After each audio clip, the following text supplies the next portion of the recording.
دے اور شام کی عورتوں کو اجازت دے دے کہ وہ ہمیں پرسہ دینے آ جائیں۔ مکان خالی ہوا، عورتیں آنے لگیں۔ زینب نے ایک بات اور کہی تھی، بیٹا سجاد حاکم سے کہہ دو کہ ہمارے لوٹے ہوئے تبرکات واپس لیے جائیں۔ یزید نے کہا کہ نہیں، واپس نہیں کیے جا سکتے، ان کو لے لو۔ جناب زینب نے کہا تو ان کا عوض نہیں دے سکتا، ان تبرک میری ماں کا چرخہ بھی ہے، ان تبرکات میں میری ماں کی چادر بھی ہے، مجھے وہی تبرکات چاہیے۔ یزید نے کہا ٹھیک ہے، تمہارے تبرکات واپس کر دیے جائیں گے۔ ہاں آزادارو، مکان خالی ہوا، بیویاں اہل حرم اس مکان کے اندر تشریف فرما ہوئی، شام کی عورتیں آ کے جمع ہوئی، اب لوٹے ہوئے تبرکات آنے لگے۔ ہاں روایتوں میں نے یہ بھی سنا بھی ہے اور کہیں کہیں پڑھا بھی ہے کہ جب لوٹے ہوئے تبرکات واپس آئے تو ہمیں بیویوں کی وہ ٹکڑوں میں بٹی ہوئی چادریں آنے لگیں۔ ام لیلہ نے اپنی چادر کو پہچانا، پڑھ کے لے لیا۔ ہاں ام فروا نے اپنی چادر کو پہچانا، پڑھ کے لیا۔ کسی بی بی کا گلو بند آیا، لے لیا۔ کسی بی بی کا کوئی زیور آیا، اس نے وہ زیور لے لیا۔ ہاں آزادارو، تاریخ میں ملتا ہے کہ جب یہ تبرکات واپس آئے، ایک تشت آیا، اس ایسا تبرک تھا، قیامت آ گئی اس مکان میں۔ اس تشت میں دو چھوٹے چھوٹے گوشوارے رکھے تھے، ایک ننھی سی چادر رکھی تھی، وہ تشت لا کے رکھ دیا گیا، مگر کوئی لینے والی بی بی نہ کھڑی ہوئی۔ شام کی عورتیں طرف گئی، ارے ان تبرکات کی وارثہ کون ہے؟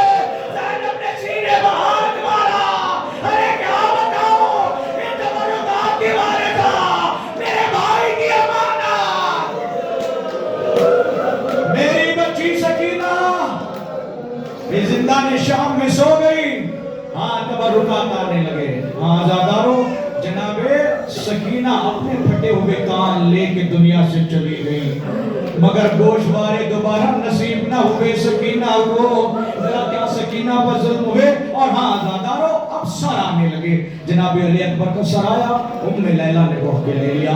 جناب علی اصغر کا سر آیا، جناب رباب کھڑی ہو گئی۔ امام حسین کا سر آیا، جناب زینب نے پڑھ کے استقبال کر لیا۔ جناب عباس کا سر آیا، ام کلثوم اور جناب لبابہ نے پڑھ کے لے لیا۔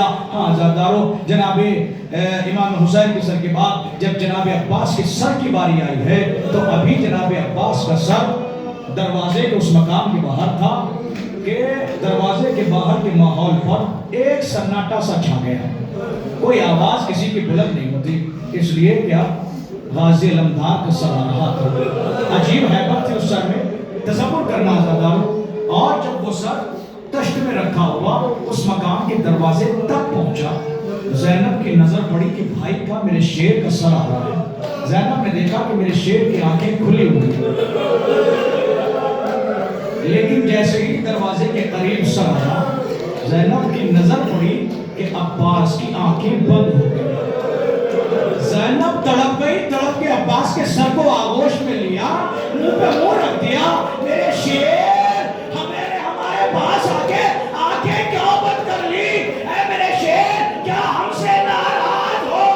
سر عباس سے آواز آئی، شہزادی تیری چادر نہ بچا سکا، میں تجھ سے شرمندہ ہوں، آنکھیں کیسے کھولوں، تجھ سے نظریں کھلاؤں۔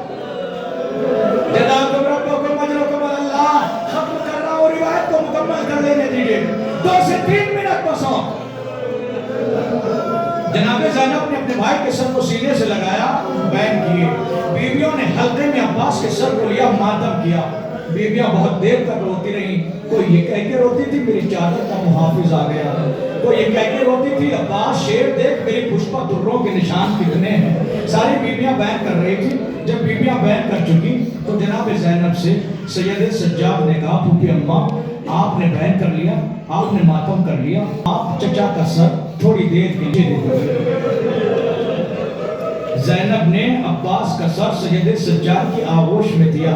زینب نے سمجھا کہ سید سجاد اپنے چچا سے گلے مل کے روئیں گے، بیان کریں گے، چچا آپ کے بعد پیڑیاں پہنائی گئیں، چچا آپ کے بعد کانٹوں کو چلایا گیا، چچا آپ کے بعد درے لگائے گئے۔ مگر زینب نے دیکھا سجاد نے کوئی بیان نہیں کیا، سجاد نے منہ پہ منہ نہیں رکھا، سجاد نے نہا نہیں کیا، بلکہ سجاد نے سر عباس کو سیا اور اس مکان سے باہر لگے۔ زینب طرف کے پوچھ لیے، بیٹا سجاد کہاں جانے کا ارادہ ہے؟ سجاد رونے لگے، رو کے کہتے آپ بھی چچا کے سر سے مل چکی، بیویاں بھی مل چکی، میں بھی مل چکا، لیکن وہ سکینہ گیا کرتے کرتے زندان میں سو گئی۔ اس کی تربت پر میں اس کے چچا کو لے کے جا رہا ہوں۔ اے سکینہ، یہ تیرا چچا ہے۔ واپس آوا سکینہ وعلیہ